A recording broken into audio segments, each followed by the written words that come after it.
Welcome to Choose Views with Richard Chew. Get ready to dive into a world of insightful conversations and thought-provoking discussions. As progressives, our job is to have an all-inclusive, full-on assault with all of our players. A show that will focus on moving our political, social, economic, gender, and cultural conversation forward. And all of our players means all of our players. It's Choose Views. And now, here's your host, Richard Chew. Good Tuesday morning, progressives, and welcome to the January 14th, 2024 edition of Choose Views. Of course, 773-763-9278 is where you can call in and also text us. Facebook Live, TuneIn Radio, YouTube, Twitter Stream, and iHeartRadio. Email me at richard@WCPT820.com. Always great to hear from you guys via email. Catch all of our shows by subscribing to our WCPT podcast on Apple Podcast or Spotify. There you can get Choose Views, the short and long versions of our show. Joan Esposito, live, local, and progressive. Driving It Home with Patty Vasquez. Bless you. Devin had a little sneeze this morning. The Big Picture with Edwin Eisendrath out Chicago, our other shows on the weekends and all that good stuff. And, of course, check out our heartlandsignal.com digital platform to get the good stuff that's over there waiting for you. And, you know, one of the things to be aware of, and when you're listening to Joan, particularly today, she'll be joined by Simon Schuster, Capitol reporter, Bridge, Michigan. Wow. John Murphy, professor of communication at the University of Chicago, University of Illinois, Urbana-Champaign. My bad. And Heartland Signal's Rich Eberwine with 3 stories you might have missed from our digital newsroom. Joan Esposito, live, local, and progressive, weekdays 2 to 5 p.m. here on WCPT 820. And then tonight, guess who? 5 to 7, Patty Vasquez will welcome Dan Schaefer of the Recombination area and Kaylee Peterson. Got to slow down and say those just right. Got to enunciate. The 2024 Democratic candidate for Congress in Idaho's 1st Congressional District. Driving It Home with Patty Vasquez. Weeknights, 5 to 7 p.m. here on WCPT. Catch all of our great programming. Go to the heartlandsignal.com website. You can catch my interviews from last week with Mayor Brandon Johnson and a WCPT favorite, John Fugelsang of SiriusXM. So, yeah, guys, make your way over there to check out our folks. All right, it's Tuesday, and we're off to the races. We're going to have one of our friends, Mary Clark, who's an author over in Michigan that pays attention to a lot of things, but she's got her thumb on the pulse of things with regard to our environment, and we'll be chatting a little bit about that and just some of her writings that she's put together. So looking forward to talking to Mary in the 7 o'clock hour this morning. And I have a couple of clips that I think you guys might enjoy. We hopefully were able to clean up the profanity in one of them, but a well-positioned what the heck is going on clip that Devin and I put together. So we'll try to get that one to you sometime later in the show, depending on how things are going. But welcome to Tuesdays, guys. And as always, we like to bring you a little bit of what's happening in and around the area. But here is our daily Choose Views news. Shake Shack is to triple their locations. How about that? Shake Shack aims to nearly triple its number of locations as a fast casual burger chain says its growth strategy is, quote, just getting started. It plans to expand to 1,500 locations, up from about 550 globally. Shake Shack, which also announced a 15% increase in quarterly sales to $328.7 million, is working to strengthen its brand awareness and speed up customer service under CEO Rob Lynch, who joined the company last year from Papa John's. Goldman announces a new focus area. With investor demand for loans swelling and private equity deals heading for a boom, Goldman Sachs wants to become a bigger player in the private credit market. The firm on Monday unveiled plans to combine 3 of its divisions into a, quote, new capital solutions group, which will focus on arranging financing and offering direct lending. The strategic shift comes as Goldman increasingly faces competition from alternative investment firms rather than just other large banks on Wall Street. The Sacklers Now, this is an interesting one. In case you guys don't know who they are, they're the Purdue Pharma owners, the Sackler family, agreed to boost their financial commitment to the company's bankruptcy settlement over the opioid lawsuits to $6.5 billion from $6 billion, while accepting potential responsibility for future litigation. It's been reported by many sources, but most specifically the Wall Street Journal, that they will be, meaning the Sacklers, accepting potential responsibility in those future litigations. The company has been working to create a plan to emerge from bankruptcy, as its previous plan was rejected by the Supreme Court last year. You guys know who Purdue Pharma is, and you can check out some of the movies and documentaries that have been put together about them and their involvement in the opioid crisis. Apple plans a new wave of products. Apple's ambitious, quote, plans for 2025 include overhauling its iPhone lineup, including new artificial intelligence features that they'll be introducing and expanding into the smart home market. According to Bloomberg, look for Apple to update products that haven't gotten much attention, such as the iPhone SE, new MacBook Airs, and M4 chips are expected relatively soon.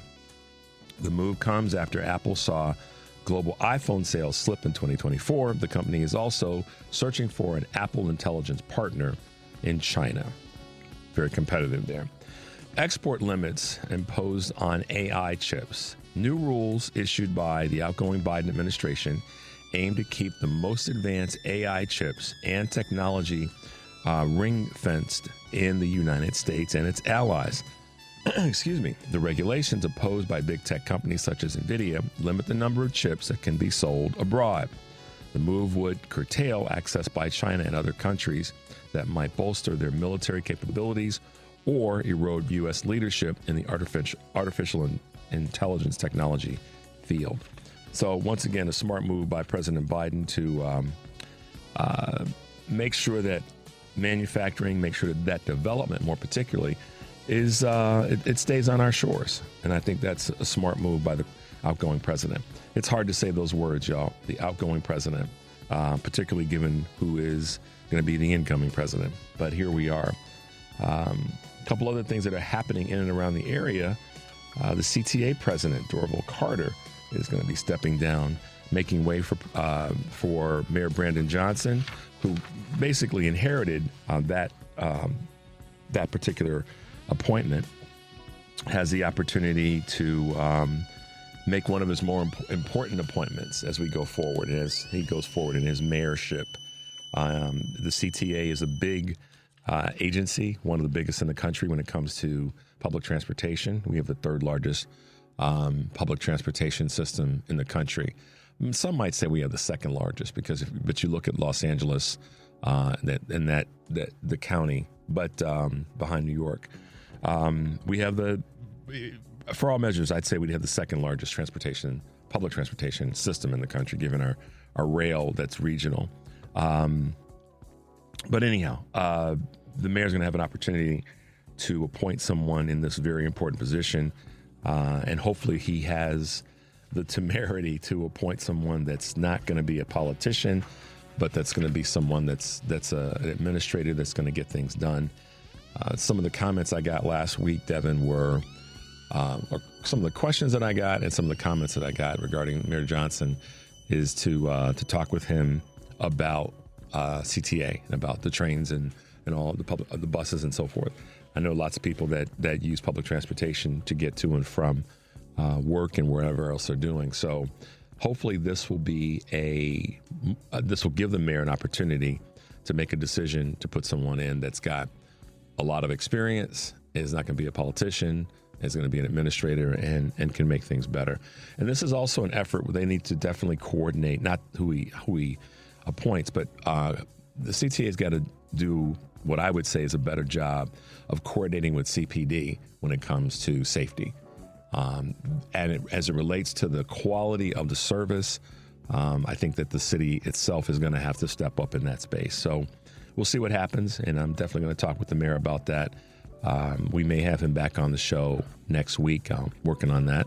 So I'll keep you guys posted. But this will definitely be one of the points that I will bring up with him when we chat again. So there you go, guys. And then one other thing as we hit the brakes for our first break, which I'm kind of excited about, is someone that commutes to and from and drives a little bit here and there. The Kennedy Express lane reopened. So that's good. There's some closures that could be taking place in this process. But for now, the reversible lanes are back to, quote, normal operations. And but drivers, those who drive still need to pay attention to what other closures may be taking place in and around the Metroplex. But for now, the Kennedy is back. The express lanes are back open. And I could already see a little bit of the difference yesterday in driving of the impact of that, because you get used to something else and then you go, oh, wow. So hopefully that's going to be good measure for everybody that drives in the area, but particularly on the Kennedy and the Eden. So, all right, guys, it's that time. We're going to take our first little break. 773-763-9278. This is Choose Views, and we will be right back. Good morning. You're waking up with Richard Chew. Good morning. Good morning. Good morning. We're live and ready to hear from you. Text or call us now at 773-763-9278. Same number. Simple as that. Let's get the conversation going on WCPT 820, Chicago's Progressive Talk. Hey, guys, welcome back to Choose Views, 773-763-9278. Looking forward to hearing from you and getting your text this morning. So we'll probably talk a little bit about what's happening out in California a little bit later in the show. But probably the big news, if you want to take it as big news, is what's happening with this with the reports that the Judge Cannon decided to release from the Jack Smith report. And I think that people are going to be.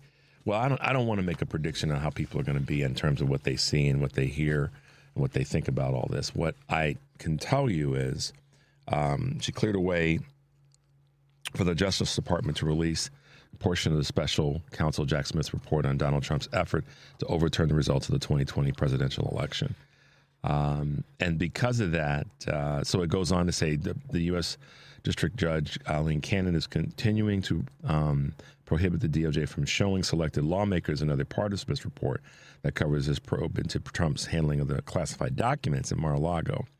Now, that being said, as this continues on, the Arizona AG requests the Jack Smith case files for criminal prosecutions. Arizona Attorney General Chris Mays has requested Jack Smith's case files from the Department of Justice as part of the prosecution of Trump's fake elector plot. So the reason that is significant is that some of the people that are in that, in that case they're roughly 18 of his allies, meaning Trump's allies, Rudy Giuliani, Mark Meadows. They're facing criminal charges right now. And Mays wrote to Merrick Garland essentially saying, I'm writing to request the Department of Justice disclose to my office its case file and special counsel's investigation and prosecution relating to the 2020 presidential election in Washington, D.C., quote, the election case, as authorized by a recent order issued by the Maricopa County Superior Court. In my early in my term as Arizona's Attorney General, my office sought to access to special counsel's materials in the case, and the special counsel was not ready to share any materials. Today, as your office does not have an active case and is preparing to release a special counsel's report in the election case, given the circumstances, I am revisiting my office's earlier request. So, Arizona is looking to get that information because obviously they've got an ongoing case now, and they want to be able to go forward with what they need to with the additional information that they would get from the DOJ. So, not an attorney, a spectator in that space, but one thing for sure, there's going to be information in those released documents that, according to Jack Smith, gave them enough to prosecute and convict Trump. So it'll be interesting to see, Devin, what actually will come out. And, one might say if we're being a little bit cynical, it's not going to matter because, now that he is going to be sworn in next week, even though this information's out there, it can't, it's not going to be squashed. They're not going to squash it. Can't squash it. It's out there. But I think the real conversation is how many people how many people that are MAGA Trump supporting people are going to really give a darn. And I think that that answer was already provided during the results of the election. Now, I watched a report yesterday that said that, had this information been out prior to the election, that it may have swayed people in certain swing states, no pun intended. But I don't know. I really don't know. I think that, we've gotten away from the conversation and Devin said this a little bit yesterday when we were wrapping up, that, a lot of the stuff that's going on is, once again, the distractions, and I think that not that this is a distraction releasing Smith's report, but I think that so many people are caught up in how, they want to justify their vote, that they voted for the price of eggs and the price of gas, and all that's been debunked. And, Trump said on a couple of occasions that he can't, he's not going to be able to fix the price of these things on day one. And he's also said that, ending the war in Ukraine and ending the war in the Middle East it's going to be hard. And the list goes on. So we know what happened and why people voted the way they voted. We've talked about it before, and we will talk about it, unfortunately, again, because it's a reality of where we are. People did not care enough to look at the hard facts. And even without reports being released, people didn't care enough to say, I can elect a 34-time convicted felon, twice adjudicated rapist, and a dude that, by all measure, not only took documents that he shouldn't have taken under any circumstances, but he also tried to overthrow our government indirectly. He's adjacent to it. Did he tell people, hey, listen, grab your pitchforks, grab your bear spray, grab your whatever tools, and I want you to walk down the street, and I want you to go in there, and I want you to tear some stuff up? Did he use those literal words? No, he did not. Adjacent words, more than likely. We heard it. It's been recorded. It's out there. It was a public event where people were on the ellipse. So people had all they needed. And it's interesting, these keyboard warriors who that want to see certain things but don't want to see others clearly saw what happened. I mean, for people like Marjorie Greene to say, it was a tour, the place wasn't open that day. So how could it be a tour? Peaceful protest. Devin, how do I peacefully climb up a wall? If I'm peacefully protesting, Devin, how do I do that? By climbing up the wall? Do I have a sign on me that says, how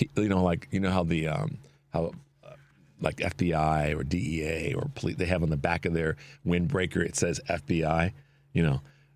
Where were all the people that had on the jackets that said peaceful protester? That's what they should have been wearing so that folks would have known I'm peacefully protesting. I'm not here to tear up stuff. So all I'm saying sarcastically, and you guys can see that, is the information was available to people the last 4 years. And let's just put it out here. The case regarding E. Jean Carroll, the case regarding Stormy Daniels and election, tampering, if you will. The case regarding, and we forget about this in some ways. We almost forget about the phone call with Zelensky.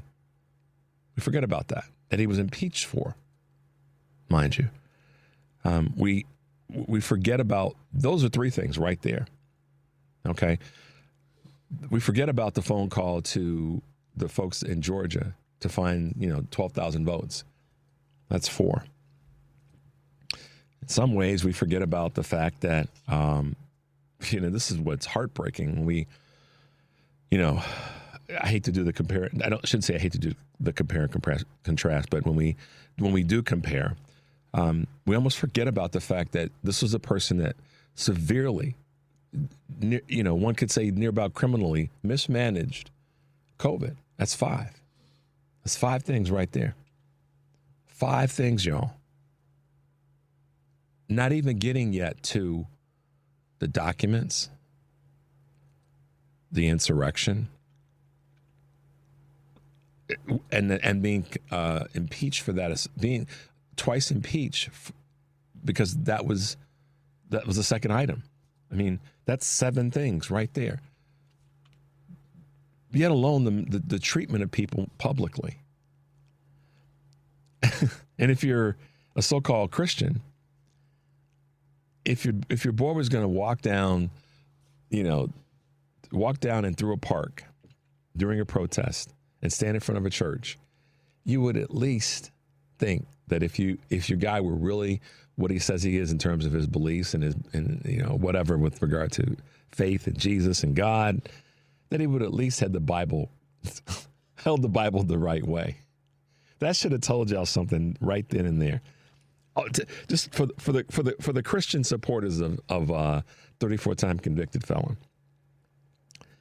Let's take all those other things off the table, just for the conversation. And your boy didn't even have the Bible, wasn't even holding it the right way. But yet y'all keep giving him a pass. So we take those other 7 things off. And what he did with the Bible wasn't criminal, but from the Christian right standpoint that he's your guy, I mean, he didn't have the Bible. He wasn't holding the Bible right. I mean, come on. So, in any event,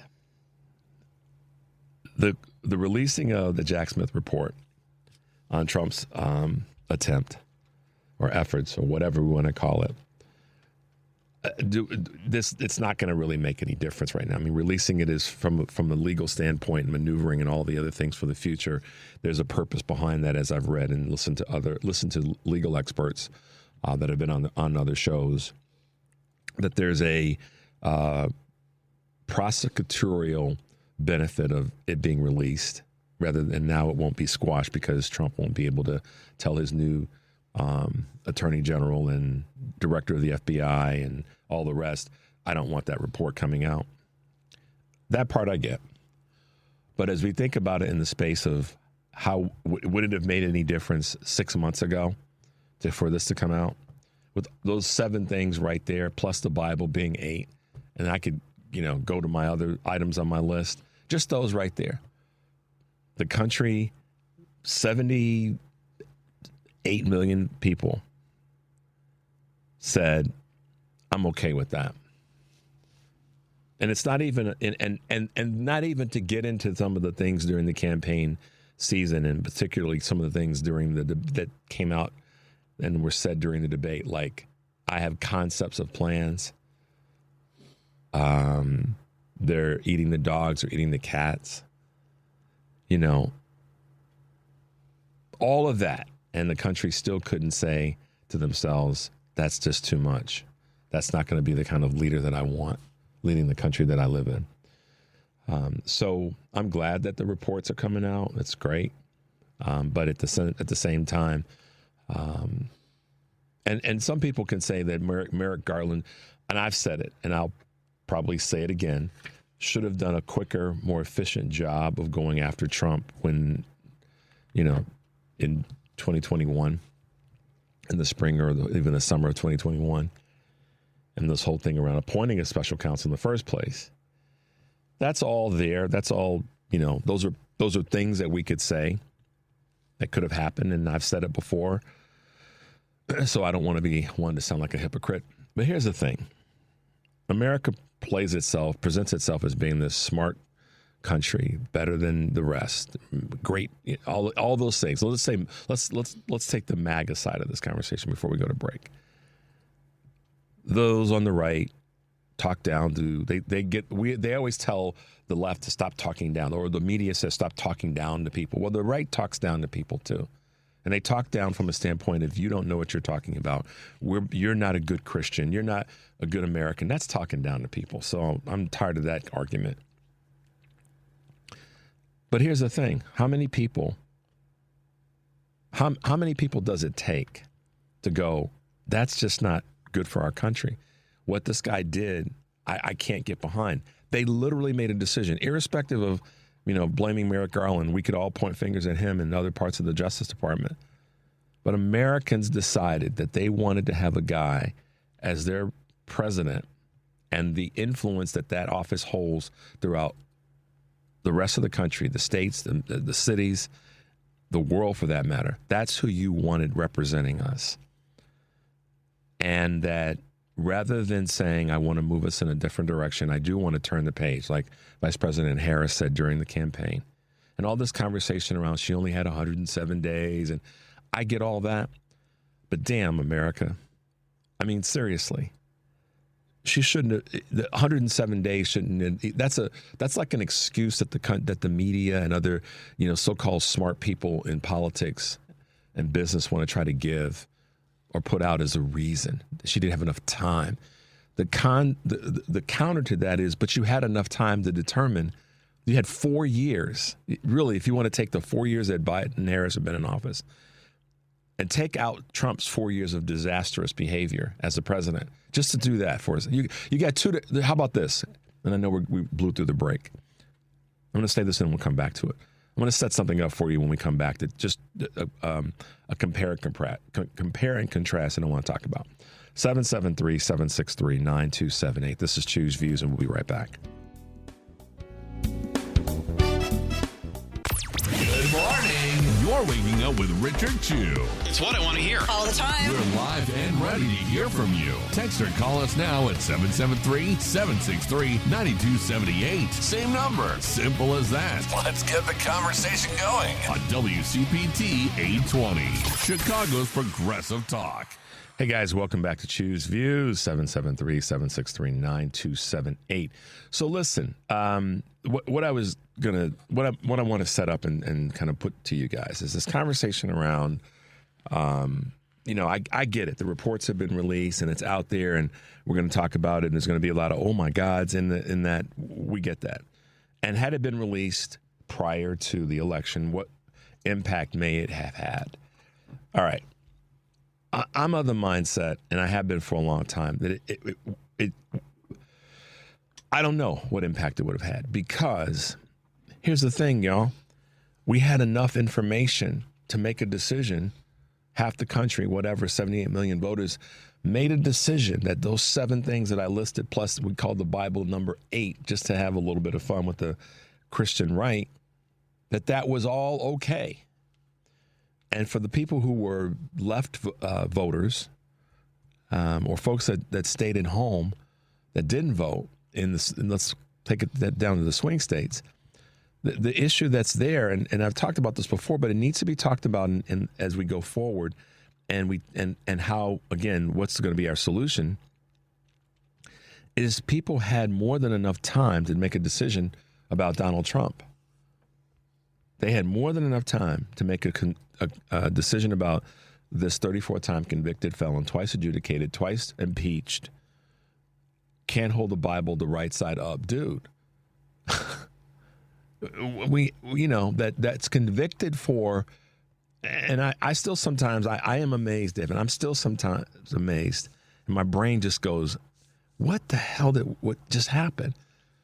I mean, and I'm going to be critical a little bit of I'm not critical of women, but I'm going to be critical of the women who voted for Donald Trump in this past election.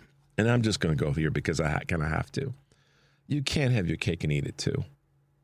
And I'm going to probably catch some flack for this, not flack in a bad way, but just, and if I do, I do, but I'm speaking my truth.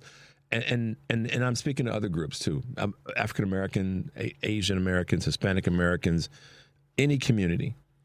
How can you vote? How can you literally, Eric Grant uses this phrase a lot, and I've used it occasionally. We gave the gun to the monkey once before for 4 years, and he shot you with it. And you decided to give him the gun again so he could shoot you again. And I'll back up. I'll soften what I was going to say by using that as a phrase versus going after any one specific group, which, there are groups that said, that's okay. That's okay. And when a large number of people like that say that, it tells me more about this country saying it's great than just about any other bit of evidence.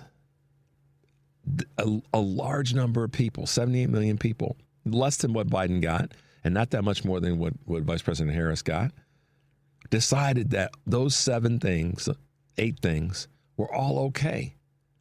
And for the people who are in groups that are members of, LGBTQ, African American, Asian, Hispanic, Latino, Mexican, on and on groups that have been, marginalized or ostracized, for you to even think about voting for a person that said, you gave me the gun once, or it was given to me once, and I'm going to turn it on you again. How can you do that? What is it that is in your brain? And I want to hear from some people about your assessments. And, I understand our system in terms of the Electoral College and how that works. I do. It's a failed system. It's broken. It needs to be dismantled. And in this case, one could say, well, he still won the popular vote. Okay. So if that's the case, well, here's the other thing, too, here's why the Electoral College system is detrimental, has been and will continue to be detrimental to the country. It suppresses, this is one of the biggest things that people don't talk about. The Electoral College system, Devin, suppresses the popular vote as much, if not more, than any other thing does. Y'all want to know why? Because when someone sits down that's a reasonably intelligent person, and that's all of us, we're all reasonably intelligent, and you sit down and you say, well, hold on a second. You mean to tell me that I live in the largest populated state in the country, or I live in the second largest populated state in the country, or the third through whatever, and a state that has less people living in it than live in my county, or a state that has less people that live in my city, has as much influence as I do in this national election, then why in the hell should I vote? In other words, the swing states or the battleground states or the states that represent the so-called election wash, rinse, and repeat on where we're really going to focus our energy and our money is it's probably the biggest voter suppression tool, i.e. through the Electoral College, than anything that we have. And here's why. Because there's people who are in a particular part of the country that are going to go, well, if a person in this particular state, if they vote, their vote is going to determine a certain number of people that get to have a greater amount of influence, but there's a lesser number of them, then why would I vote? So the popular vote is suppressed by the Electoral College system. It is. And if you think of, I'll say that again in case I said it in a way that was not as clear as I'd like it to be. The Electoral College gives power to certain states that is disproportionate over others. And it says then that the popular vote in that state that's larger than the popular vote in another state actually has more influence than a state that has a higher population. That's just math, y'all. Electoral math, and popular vote math. That's just that. It's unfortunately the system that we're living in, and it's a system. I'm not going to say that it works, but it's a system that we have. Someone said to me right after the election, that's the delivery system of the U.S. Federal election. And so Greg Abbott and I'll use him because he came to mind immediately. Greg Abbott and Ron DeSantis and governors in red states can do all the things that they want shenanigan-wise to kick people off the voter rolls and to do all the things that impact. What's the dude down in Georgia? I just drew a blank on his name. They can do all the things they want to suppress votes by kicking people off the voter rolls. However, when there is a system that says that a state that has a lower population can have as much influence on the national election because of the Electoral College system, that ultimately is a problem that has to go away. And it's not going to go away for a while, unfortunately, because now the numbers are, in terms of this election, I should say, we're going to have to get through another cycle before we have the numbers to even approach it from a legislative standpoint. So I'm tying these dots together. So, trust me in that. As much information that will come out from this release of the Jack Smith reports on Trump's effort to subvert the 2020 election. There were 7 things, 8, depending on how you want to look at it sarcastically, that should have driven Americans to say, I can't, I'm a lifelong Republican, red to the core, but you can't try to steal an election. Or you can't try to, you can't steal our documents as a country. And you can't make it your business to call a foreign leader and say, hey, find me some dirt. And you can't lie about a pandemic that you knew was going to be harmful to the country that you say you love. And then people die. And people have a long-term, lifetime illness as a result. And much treasure is lost. So, I every now and again, guys, when I look at my information, my notes, and I'm preparing for the show, I kind of know the direction that I'm going to go and where I'm going to probably end up in a conversation or talking with you guys about this. Had the report been released in August, right after, the debate with Vice President Harris and Trump, would it have made any difference? I don't know.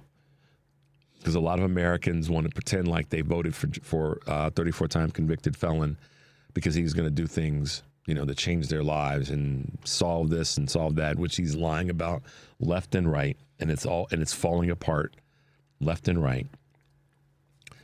They had all the information in front of them, and they still made the decision that they'd rather have a 34-time convicted felon be their president.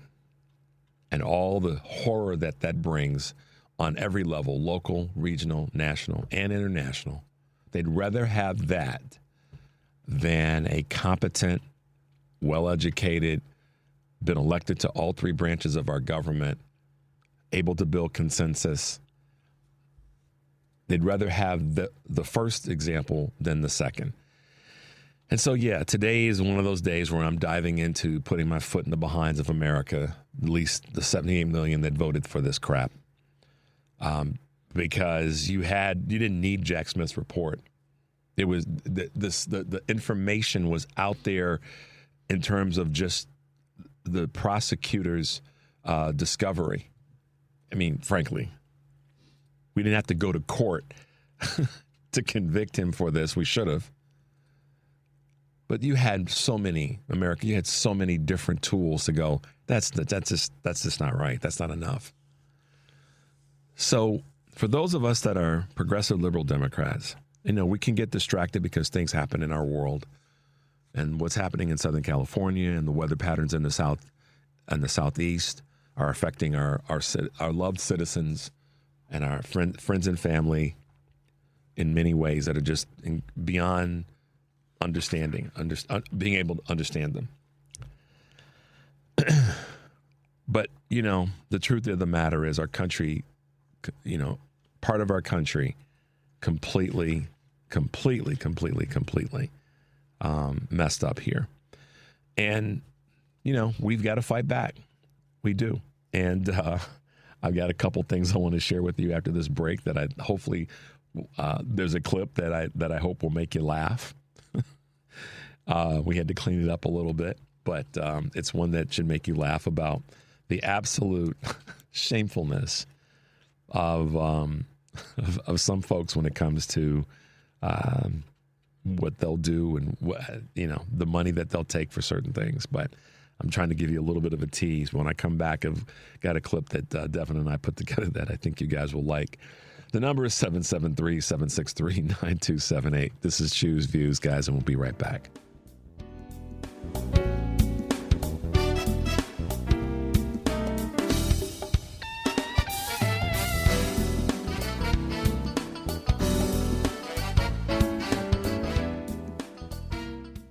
It's Choose Views with Richard Chu on WCPT 820, where facts matter. Hey, guys, welcome back to Choose Views, 773-763-9278. Okay, so the setup that I mentioned earlier in terms of the comparison is you had all these wonderful opportunities and all these wonderful things that Kamala Harris represented and represents. And, you know, a lot of the conversation around not knowing her was driven by the mainstream media. And it was driven by, we want to be able to interview her and pin her down and say this, say that, and the other. That was really where that came from, how that originated. There were journalists asking people, do you know enough about her? What do you know about her? What do you think? Rather than what we've talked about. And ironically, guys, we've gotten away from it a little bit in the last month. Some of that may have been driven by the holidays. But we've gotten away a little bit from just, you know, coming down on the fact that we didn't have a mainstream media that spoke truth and that continually spoke the truth of the horrors of Donald Trump's presidency and post-presidency. That's really ultimately what drove a lot of this "we don't know enough about Kamala" conversation. And then social media tapped into that and it, you know, became a thing.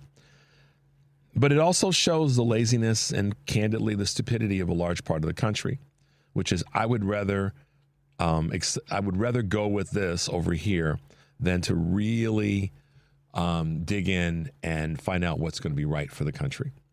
And you know, this is something we've talked about before, but we had, like I said, we've gotten away from it a little bit. And when I know that when I look at this and I think, you know, how many people did not vote, along with how many people decided that they were going to vote for this dude, the Jack Smith reports, you know, whatever. It's great that they're coming out and from a, like I said, future prosecutorial opportunity. I get it.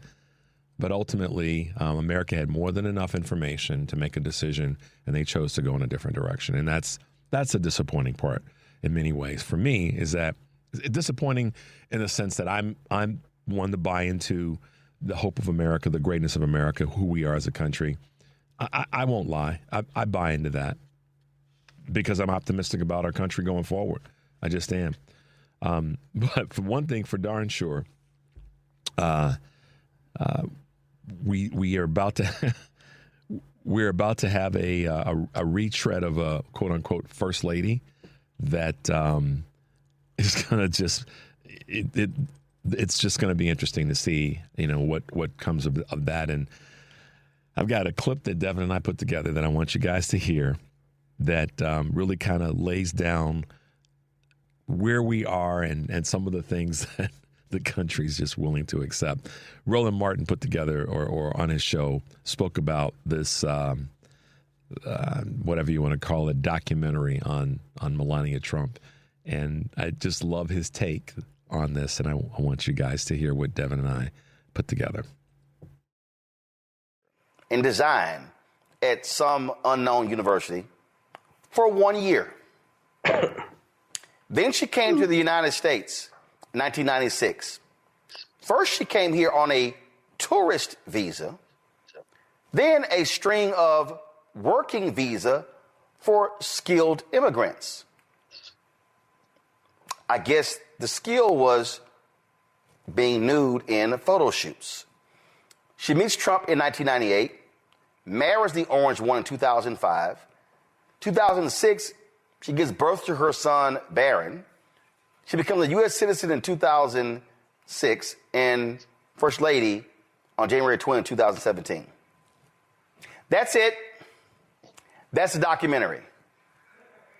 Who the pays $40 million for that? Let me just call this exactly what this is. Jeff Bezos and Amazon MGM Studios is spending $40 million to kiss Donald Trump's ass. This is a way to directly put money in the pockets of Donald Trump in order to keep him from targeting your company. There is no way on God's green earth at any Hollywood studio, anywhere, whether you talk about Prime Video, Netflix, Hulu, Tubi, Mansa, I don't care what it is. There is literally nothing interesting about Melania Trump worth a $40 million documentary. In fact, can y'all check what the Oscar requirement is for the maximum of a short film? Is it what, 12 minutes, 15 minutes? I think a documentary on Melania Trump should be a YouTube short. Yeah, so I got that clip and it just made me laugh because I thought Roland Martin is spot on in terms of what this documentary is all about. And the reason I wanted to layer it into what we're talking about here is, that's just another example of the grift that is already taking place, has taken place, is taking, and will continue to take place. And America said, I'm okay with that. 78 million people, half, of the voting population said, I'm okay with that. Kind of like it. All right, Dev, let's go to our good friend, Karen. Hey, good morning. Welcome to the show. I figured we could chat about that. When I saw it, I thought, she's reading my mind. God. Oh, my God. I love that. That's the documentary. That's it. 12 minutes. Yep. 12 minutes, that's it. I love it. I mean, seriously, though, we have a real problem with low standards in this country. I don't know what they mean by make America great again, but they got to work on their standards, okay? That's the problem. Right? Yeah, I mean, holy moly! I know, and I know there's a lot of people there's a lot of you guys that are listening that piece by Roland is it's not even cringeworthy because he's just telling the truth about who is cringeworthy, and that is Melania Trump. A $40 million document. When I see stuff like that, Karen, I think, they could have donated, all of that money, more than half of it, a third of it, whatever. They could have donated 90% of that $40 million to charities that need it, rather than paying her naked. Boy, I'm going to not say nasty words. I mean, look, whatever. And here's the thing. Like, I don't want to slut shame, and I mean, it's like whatever yucks her yum. But don't then come out there and act like she's some sort of, accomplished, she speaks, 5 languages and which all the rest of it. It's just like, debunked, exactly. Just, don't be a fake, don't be a phony. This is who you are. Yeah. And it's like, whatever. I mean, and then maybe just work on being a good mother. Maybe, work a little harder on, and be best, right? Because she's not best. She's not being best at all. So far. But I want to say, too, I just want to really quick. There was a conversation I had yesterday with this woman in the office. I'm going to tell you, I don't think we can underestimate the role of propaganda on social media in this past election. Again, even before this all happened, there were reports, and you and I spoke about it, of Russia, Iran, and China meddling and flooding social media with propaganda. So we all know that it's there. I don't know if if we all are doing a good enough job and pushing back on that, on the propaganda in our daily conversations. But yesterday I had a conversation with this woman in the office, and she parroted a story that is all over social media in regards to the California fires, where the firefighters are using women's purses to douse the flames. Okay, this is a real thing that is all over social media.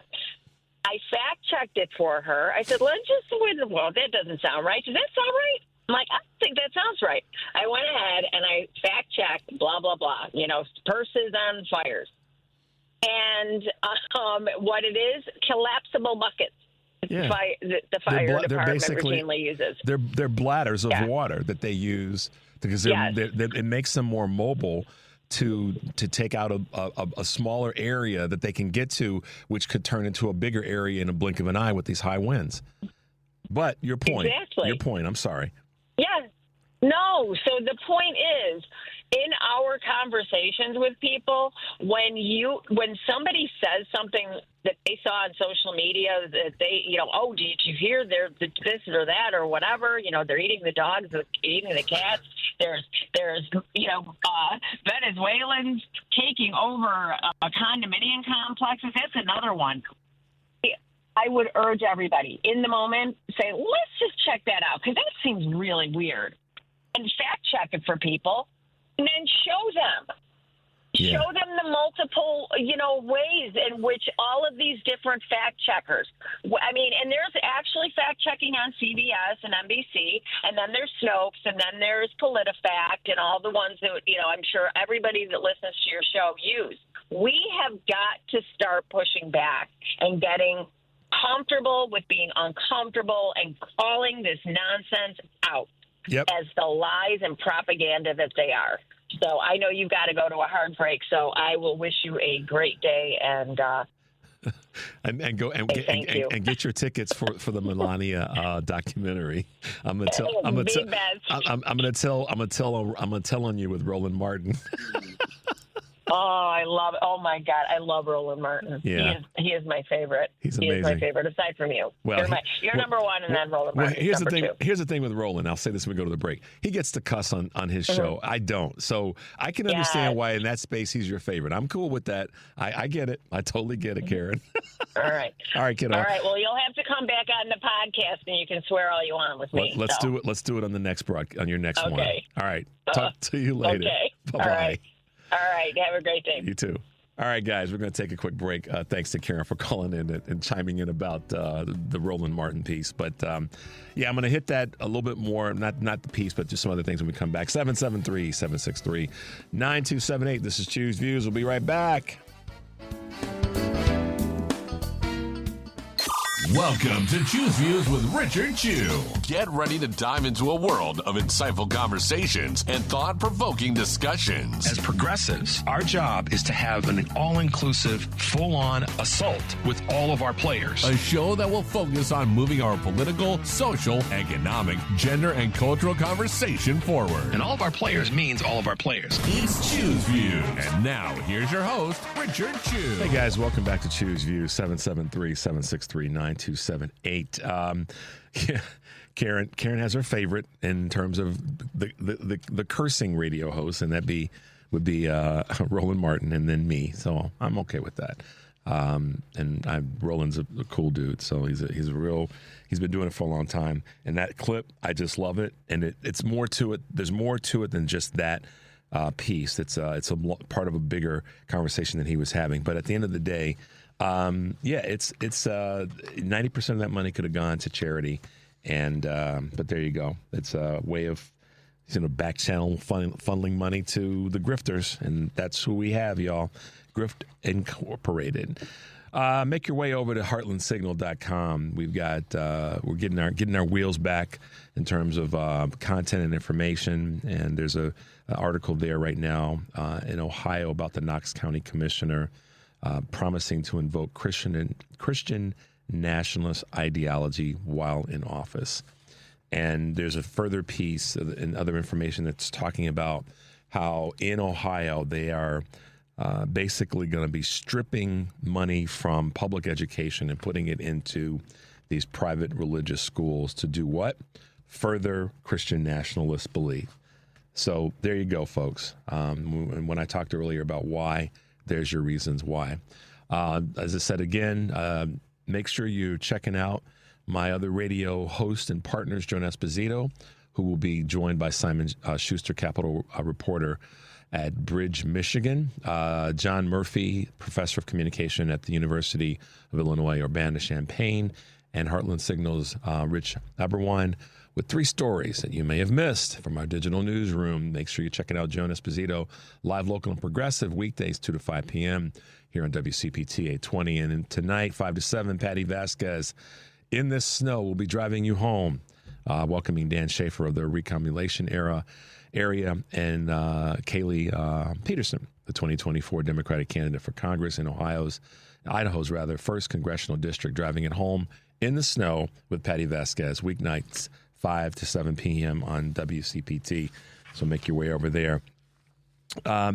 During the convention, we was out and about a lot. And, of course, WCPT was all over the place, and we had our spot at the United Center. It was a great opportunity to meet so many wonderful people both there and at McCormick Place, and I had a chance to meet someone who became a good partner of mine in the sense that we talk about how we can better our communities and how we can highlight the great things that women have done in and around the country and some of our smaller communities, but also talk a little bit about some things that are important to our environment.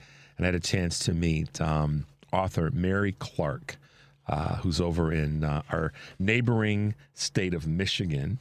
And Mary's with us this morning to chat a little bit about all things that are important to those of us who like to read and who have an appreciation for our environment. Good morning, Mary. Welcome to Choose Views. Good morning, Richard, and thank you so much for having me on again. And how is the sound quality? The sound quality is good. I can hear you just fine. There we go. All right. I always say find a spot where you got a good signal where you can enjoy the conversation and all as well. So you sound good. So that's great. How have you been? Big broad question, and happy 2025 to you. Same to you. I am a little up and down, probably like a lot of people out there. We had 34 Republicans that did stand up already to the Musk demands. Basically, that's what I call rule by Musk, basically. But, there's just a lot of broad, and then, of course, the fires. I've been California. I'm actually about to take a trip out there. I usually go out there once a winter to escape the snow that you so lovingly just referred to. And I don't know, it's going to be kind of, a depressing trip because that's the Palisades. Let me know if I'm going off topic already, but the Palisades are a place that I love. I spent a lot of time there. There's beautiful views of the ocean, city, and everything. And I would always go there every time I visited. And when I lived there, I used to live out there. I would go out there every chance I got. It was just the most beautiful place. I know. I mean, last week, listen, those of us who've been out and spent time, I went to school there, have friends and family there. The list goes on.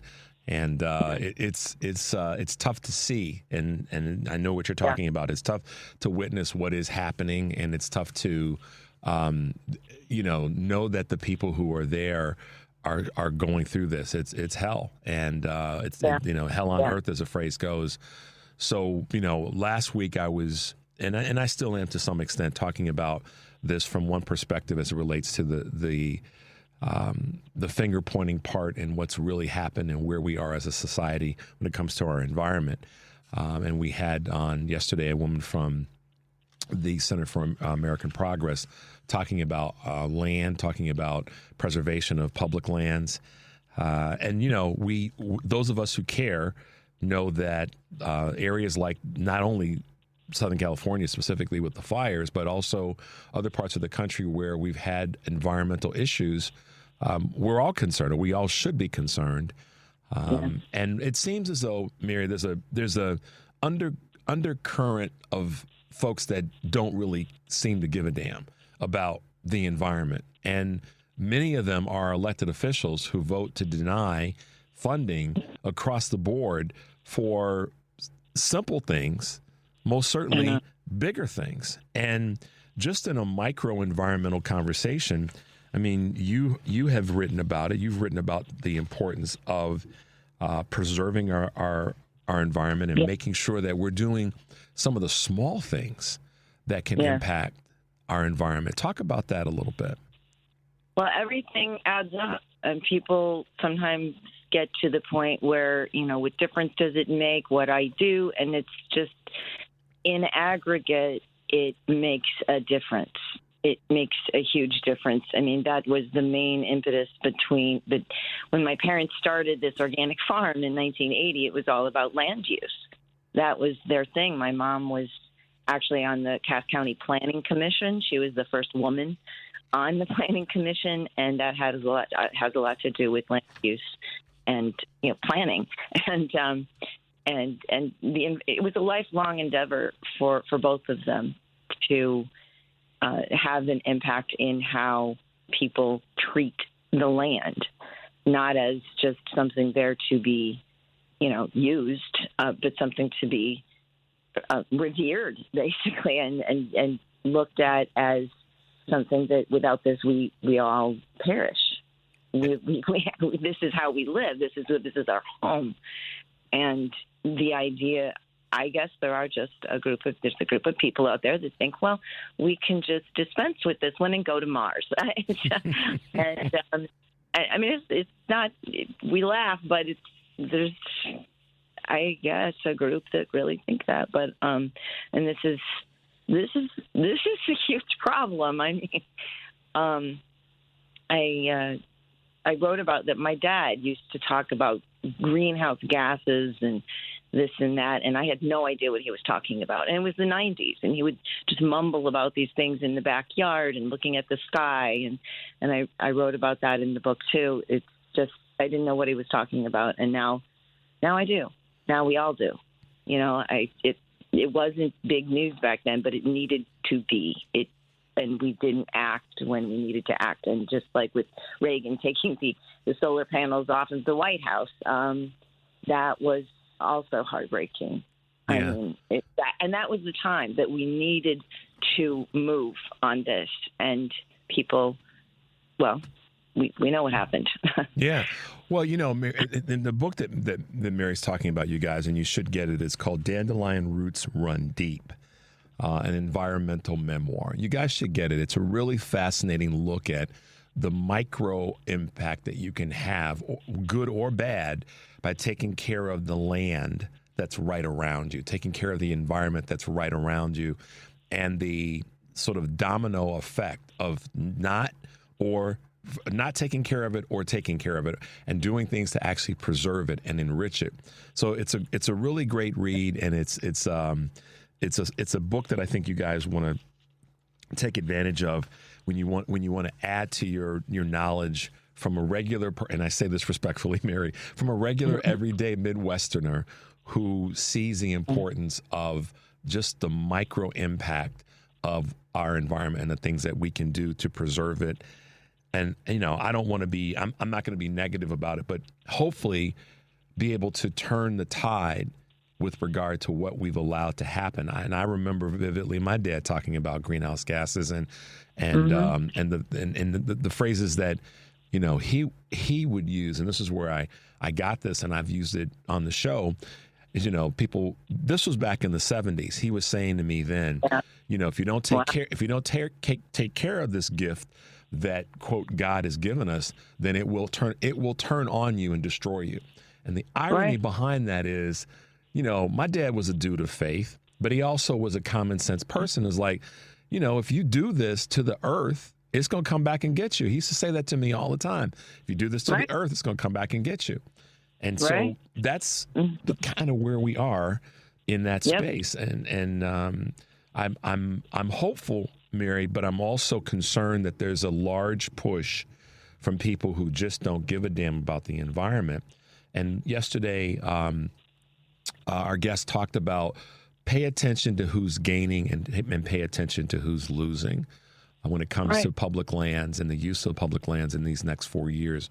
What are your thoughts there?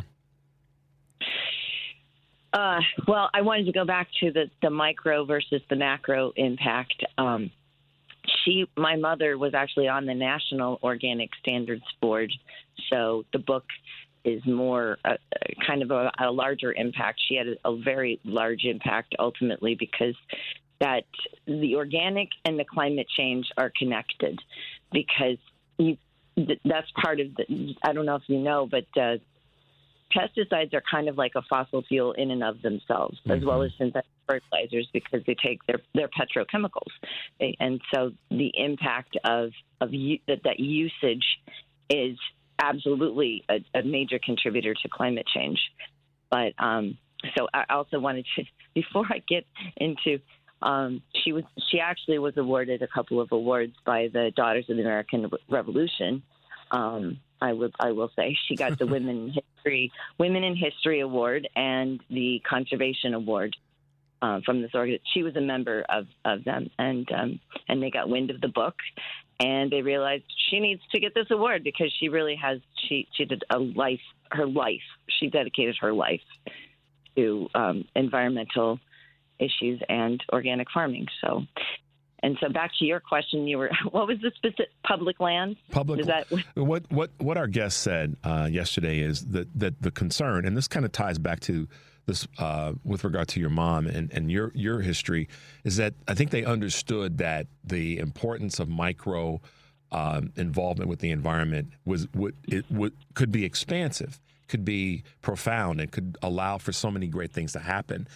And what our guest was talking about yesterday is, pay attention to who's gaining and who's losing in these next few years as it relates to public lands, because that's going to be one of the sort of, look over here items while we're taking from you over here. And that's kind of the question that or thought process that I wanted to enter into with you in terms of what you see and where we might be headed. Well, I can't speak to specific usage, public land issues going on like that right at this moment in Michigan, but that's par for the course for people on the other side or on the side that say, the land is here for our use, for human use, and we can do whatever we want with it. But they do just distract. They distract from, okay, we're going to distract you with this, and we're going to do this over here when you're not paying any attention.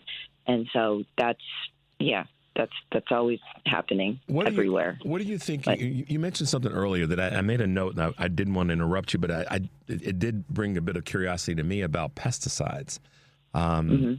You were going down that path a little bit, and I want to know a little bit more of your I didn't know about pesticides in there and being in some ways tantamount to fossil fuels. I guess common sense would say that would be the case. But we oftentimes think of pesticides. We know that the downside of them is what it is, but most of the time, as it's presented to regular folks, that pesticides are we don't hear the conversation that pesticides are bad for the environment necessarily. We hear that they're obviously bad for human beings. But talk a little bit about your understanding of pesticides as it relates to the environment and fossil fuels, as you were saying. Well, organic is about soil fertility. Now, I don't have a PhD, but my dad did, so I learned a lot of this by osmosis.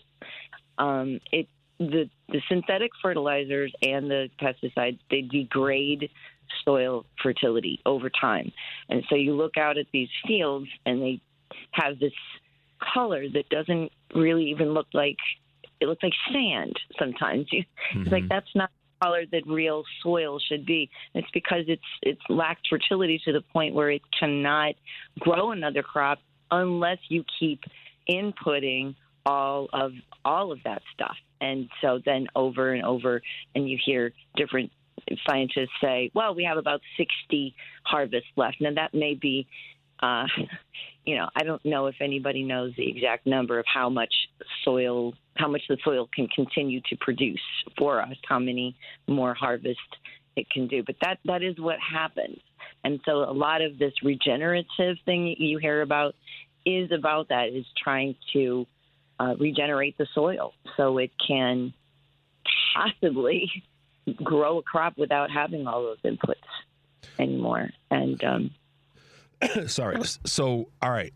Pesticides then work in a detrimental way. I mean, and listen, things that sometimes are common sense still have to be broken down and talked about, because we forget that just because it's common sense, people don't necessarily tap into it.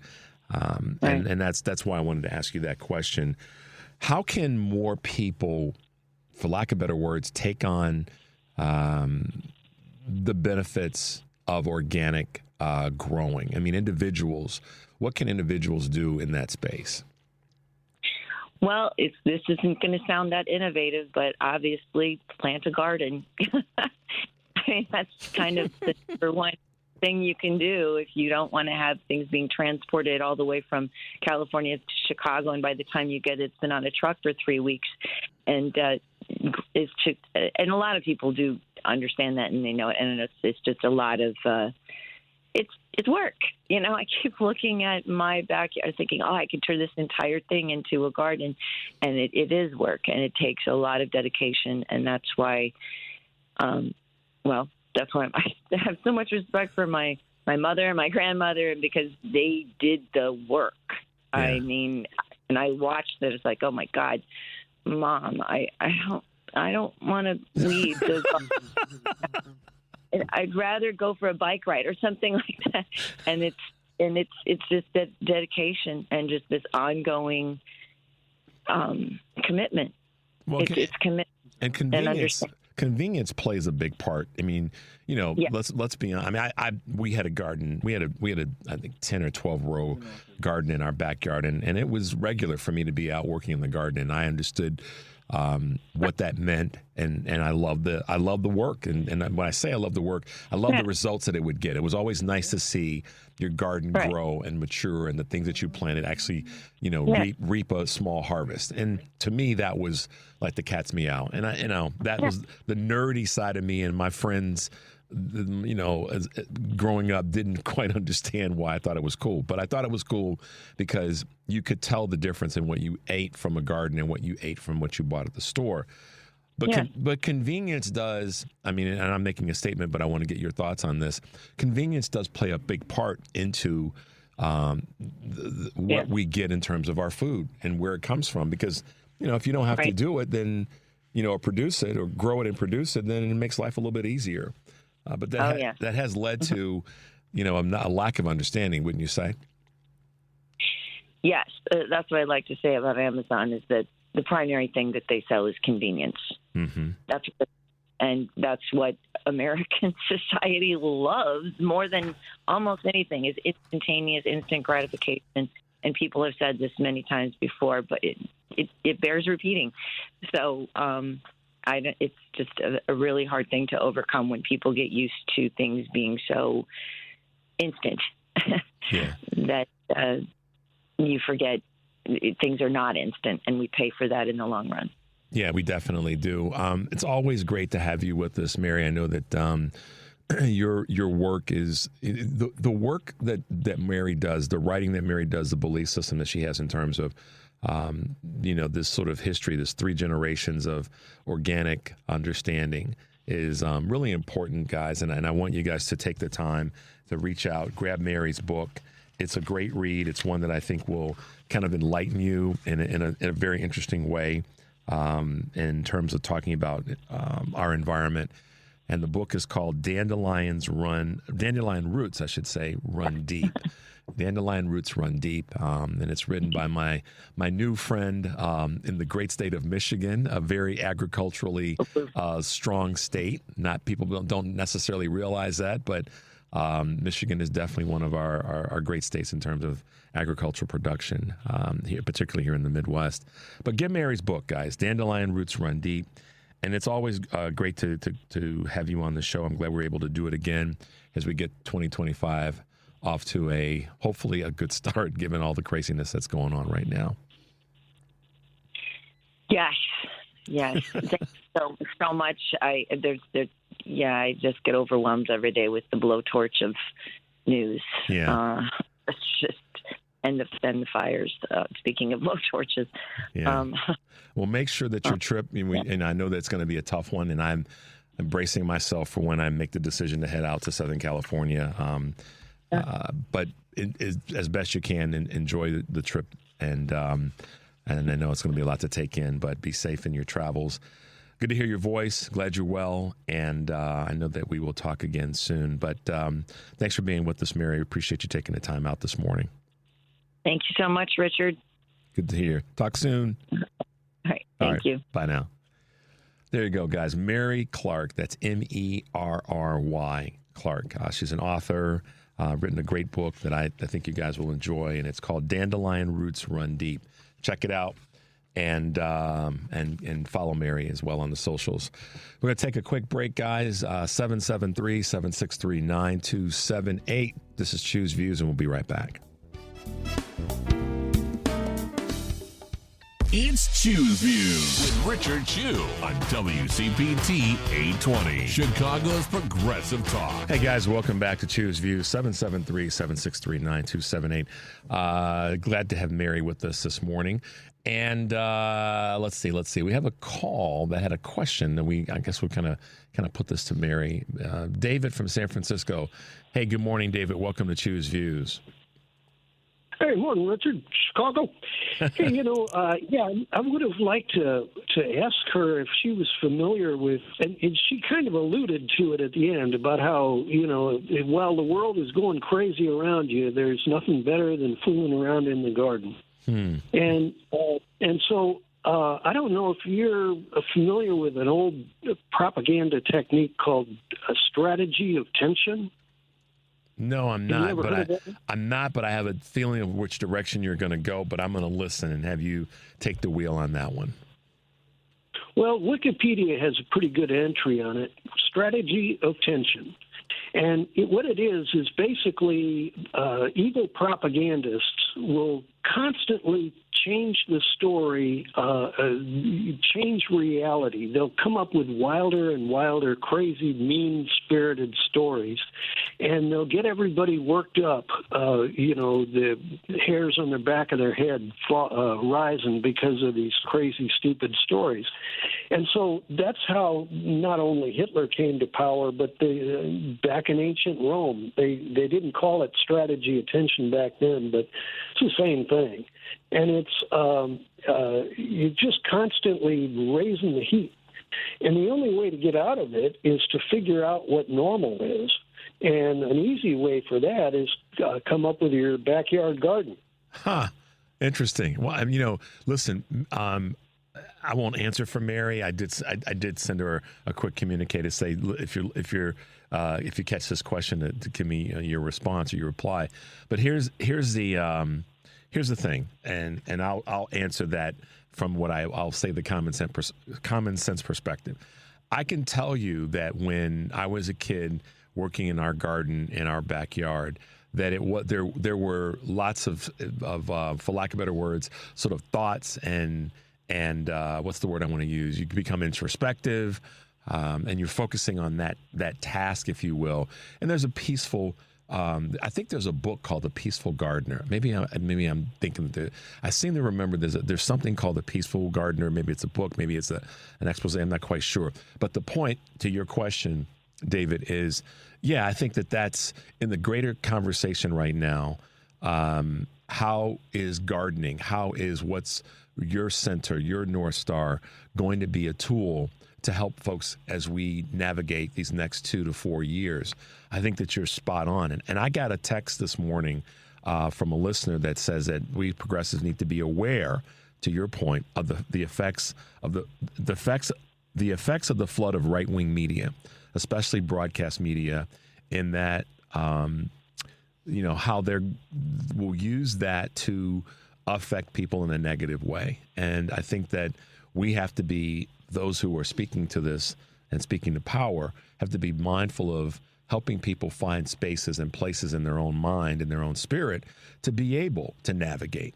And if gardening, David, is one of those things, then more power to anyone who finds that as a tool, as part of their respite, as part of their way of healing and gathering. So, I hear what you're saying. I wasn't familiar with the term, but I understand where you're going with that. And hopefully, that's something that people can find and add to their arsenal. I'm all about adding to the arsenal to help improve your state real time. And this could be one of them, gardening. Something as simple as that. You remember a couple of years ago, there was a country and western song, Country Boy Can Survive? Yes. Well, that was kind of the logic of it, that a crop, a farm, a backyard garden, you can't force it to grow faster. There's very little you can do. I mean, you can put minerals and, fertilizer on it, but other than that, you can't speed up the process of nature. And these phonies who want to run the government are claiming that they're basically gamblers. They're taking chances with our property, with our locks and dams, with our, roads and bridges, with our libraries, with our schools. They're gamblers with our property. And people that are in touch with the speed of nature, which is, there's reality and there's phony con artists, and strategy attention has a lot of aspect of trying to pretend that they can speed up, they can be more efficient, they can be more productive, they can be more. It's nonsense. It's the speed of nature you got to watch, and you fool yourself other ways. Yeah, well, and that goes back to kind of what I was saying and have been saying for a long time about, sometimes you have to slow your universe down and get a grip on what's going on, so that you can then, that's part of the healing process, part of the recovery process, and it's part of how we go forward under any circumstances, but certainly right now with the horror show that we're about to unfortunately be a part of. So, Dave, I appreciate the call and the question. Yeah, I did put it out to Mary, and she'll probably respond with her thoughts on what you said in terms of gardening being a tool to go forward and finding what's important to you. So, thanks for that question, and we'll try to get a response from Mary in that space. Sound good? I do. All right, David. Have a great day. Thank you for giving us a holler. Appreciate your contribution. Yeah, I mean, listen, everybody's going to find the thing that they have got to find. And for some, it may be gardening. Right now in the Midwest, it might be tough to garden. I think we just got a little bit of snow outside, Devin. So, it might be tough to garden per se. But it is a time where next week we'll be dealing with it. We'll be dealing with this craziness and this garbage show. So, a little bit of how do I want to say this? I was kind of holding this as part of the conversation that you guys should be a part of. And if you get a chance, go over to the Hartman Report. Tom Hartman posts a really good article that talks about the direction that we've been taken when it comes to not just mainstream media and the strategy to control the media by the right, but also, ways in which we can reclaim it. And I've said this for the longest time, is that, the mainstream media is going to be there and do what they're going to do.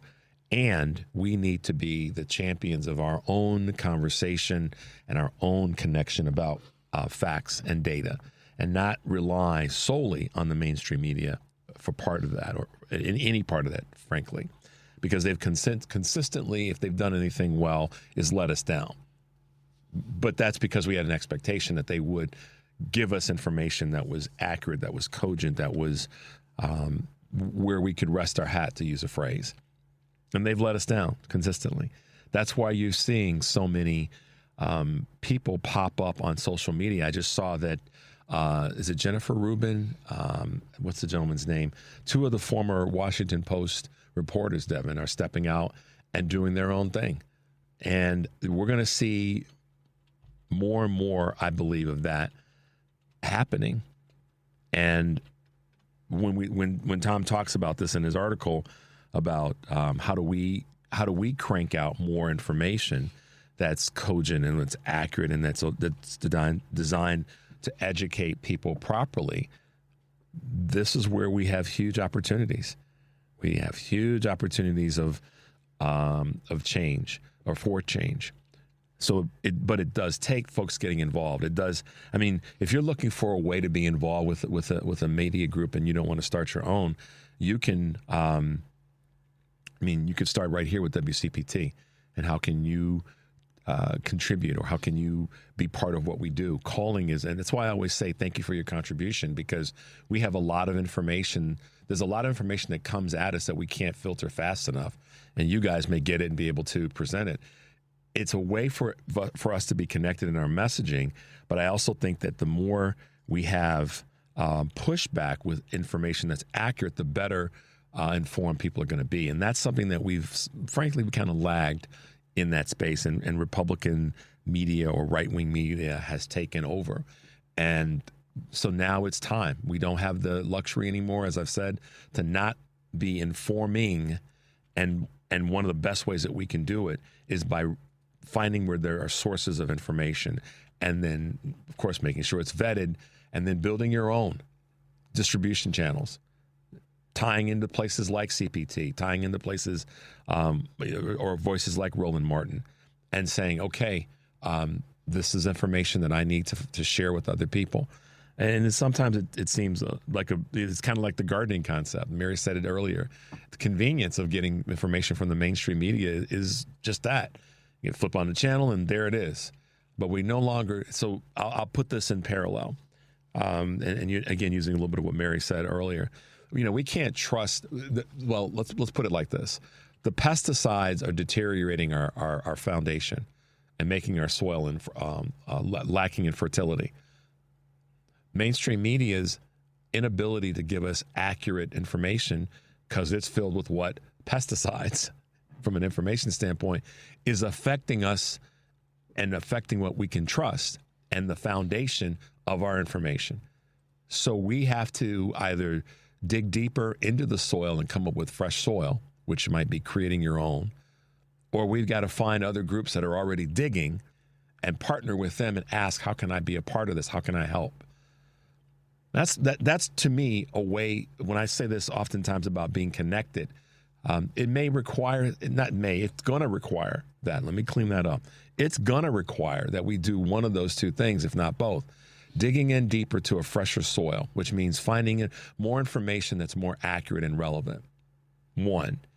And secondly, not that it's less important, but along with that is finding the sources that are already moving. You can't catch a moving train, but it slows down every now and again. Jump on and be a participant in fueling that new knowledge and that new information. That's how I see it. And that's one of the blessings and the responsibilities that I feel with this show, is that, we're a moving train. We want to slow down, throw some folks on, bring in the knowledge and information that you have. And at the same time, we want to give you the responsibility, which is why I oftentimes say, here's your homework assignment of going out and finding things that you can report on, that you can talk on, that is going to be our pushback against not only the mainstream media, but the right-wing media. And to what Karen said earlier when she called in, the garbage in some cases that's on social media. So it takes the work. It takes the growing of the garden. And it's not an accident that I wanted to talk about it from this perspective. It takes that kind of grassroots involvement. It just does, guys.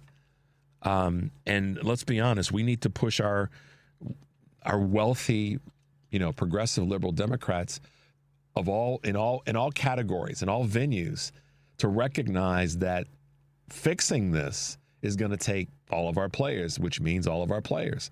It's going to take the progressive wealthy class to work with the progressive middle class and the progressive under-income class to change this. It's going to take gardening on all levels to make this a better, to move us in a better direction. And thanks, I got a text. The name I was looking for was Norm Eisen. So he and Jennifer Rubin, who were former folks and reporters with the Washington Post, have decided to, take their ball and do something better with it. That's what I want to see us do. When I talk about that collective energy and pulling together and working together, that's what I want to see us be able to do. And I know we've got the capacity to do it. There's no question about that. We have the capacity to be kind of our own gardeners, and then garden with the neighbor and garden with the next neighbor and garden with the next neighbor from a messaging standpoint. So let's take a quick break, guys. The number, of course, is 773-763-9278. This is Choose Views, and we'll be right back. Welcome back to Choose Views with Richard Chew. on WCPT 820, Chicago's Progressive Talk. A couple things I want. Welcome back, guys, to Choose Views 773-763-9278. A couple things I want to talk about as we wrap up today's show.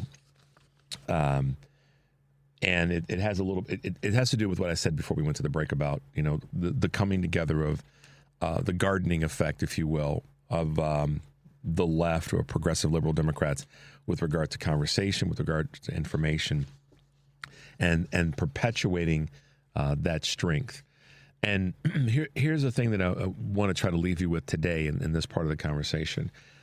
You don't have to be a quote-unquote expert in the space of how to operate within social media, how to operate within connectivity when it comes to media. But I think that what you want to be able to do is find out where there are sources that are credible. And we at WCPT would like to believe that we are one of those spaces because of the fact that we use the phrase, where facts matter. And so even though we don't on a national level have the infrastructure that we need to push back on the media's misinformation and disinformation, and inaccuracies or unwillingness to really hold public officials accountable, particularly on a national level, we do have the ability to reach out to those that are, like I said before we took the break, already part of a moving train, and then spread and share that information. I start every show off talking about going to our heartlandsignal.com platform and finding out what's there and how can I share it with others. Our information is vetted. We have a newsroom that vets information, and it's credible. And many times what I talk about here on Choose Views is information that comes from Heartland Signal because I know that it's vetted and I can trust it. And that's why I encourage you guys when I talk about sharing and going to that platform that you can feel good and trust and know that what you're putting back out there is something that's credible. So how does that match up with the gardening concept? Well, this then gives you the ability to kind of start building your own garden. This gives you the ability, I believe, to start planting your own seeds of information that are accurate, that are beneficial to people that need them, is to start with the source that you can trust. I just saw that Rachel Maddow is going to be back on MSNBC, I guess on a regular basis. She historically has been a source that you can trust. Lawrence O'Donnell has been a source that one can trust. And there are others. But the point of that is find the thing, whether it be CPT and Heartland Signal, whether it be the people that you do like and you know that are journalistically trustworthy, and then get behind their message and make sure that their message is being repeated and shared with those who need to hear it, as we try to do here and give you that information so that you have the ability to do it rather than a $40 million documentary on a on a person that we can't have a lot of favor for. But not to, I digress for a moment intentionally. I just, it was low-hanging fruit, so I went for it. But keeping things in the conversation about our own media and messaging gardening, I think that right now the opportunity is upon us, and we can take it and run with it. I'm convinced of that. I truly am. And it starts with, kind of going back to what Mary said, is recognizing the ground that you're on and then building off of that. Start where you are, it's a phrase that I often use. So let me there's a thing I said I wanted to give to you guys as we wrap up the show today. Statistics, data matters, and of course where you're getting it from is important. But here are a couple things that just cannot be repeated enough, and it's the success of the Biden administration. And I want to give you guys some quick numbers. Donald Trump is going to inherit a very strong economy thanks to the Biden-Harris administration. And of course, we're going to have to see what he does with it. But I want you guys to lay down some markers. Another Karen that I am connected to, Karen Finney, who was formerly part of MSNBC and a journalist in her own right, and certainly a fact-based person, talked about this the other day, and that is we need to lay down markers. One of the tools that we have in our arsenal to be able to fight through these next 4 years, 2 and 4 year windows, as I think about in terms of the midterms, and then as we go forward from there, is to lay down markers, to lay down some points to say that this is what was and this is what is. What do I mean by that? If we ask the question, what is 34-time convicted felon going to do with this strong economy that he has no one to thank but the Biden-Harris administration, is we have to keep recognizing how we got there. What is he going to do with it? Let me just as an example. The U.S. we added 256,000 jobs in December, and employment dipped to 4.1%, as I talked about yesterday, and that's important. So it's a marker also. And when we look at the amount of jobs that President Biden has created, that's more jobs than Trump, Obama, and George W. Bush. And that's a fascinating thing to think about. So I think that, as historians evaluate the presidency of Joe Biden, they're going to see, and there's going to be a lot of things that they can talk about. But the things that need to be talked about readily, and we have to keep peppering this next administration and all the acolytes of this administration with, is this: that when he fumbles, when he makes a promise about pardoning the insurrectionists and then says that he won't be able to do it, we do have to use our access to media, our access to social media, as a way of holding his feet to the fire. And we have to do it daily. As much as I've said that we want to see our House representatives and our Senate representatives and our state representatives have weekly press conferences about what the administration is not doing or what elected officials are not doing, as much as we want to see that happen, I think it's incumbent on us to make sure that we're doing our part and holding that line and knowing what the markers are. And, Biden has now, based on the numbers that I've been pulling, 16.1 million in terms of the numbers of jobs during the presidency. And I think that the math works out where every single month, except the month of Trump's last month of December 2020, President Biden's administration has had positive job growth.